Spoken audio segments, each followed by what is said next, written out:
BRS రజతోత్సవ సభ కేసీఆర్ గారి speech కొత్త సీసాలో పాత సారా మాదిరిగా ఉసూరు మనిపించిన పరిస్థితి మనం అందరం ఇప్పటివరకు చూసినాం.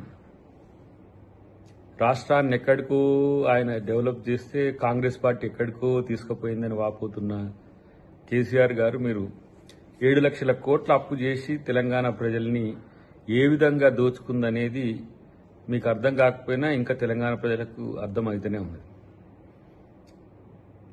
మీరు చెప్పిన ఏ పథకాలు చేయలేదని చెప్పిండ్రో ఆ పథకాలకు సంబంధించిన సమాచారం కూడా మీ దగ్గర లేకపోగా ఈరోజు రైతు రుణమాఫీ నుంచి, ఉచిత కరెంట్ నుంచి, ఉచిత గ్యాస్ బండ నుంచి, ఉచిత బస్సు నుంచి మొదలు పెడితే ఇవాళ పెద్ద ఎత్తున రాజీవ్ యువ వికాసం పేరు మీద స్టార్టప్స్ సంబంధించి కానీ ఇతరాతర కార్యక్రమాలు ఇవాళ మేము చేస్తున్నవి మీ కళ్ళకు కనపడలే.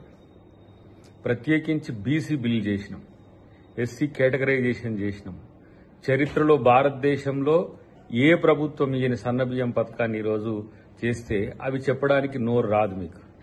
ఎందుకంటే మీకు దొరికిన 2-3 అంశాలను వాటిని ముందు పెట్టి ప్రజల ముందు పెట్టి అయినయా అంటే నీ ప్రజలు అయినాయని ఎందుకు చెప్తారు? నీ జనమేనా? నువ్వేం చెప్తారో వాళ్ళు అదే చెప్తారు.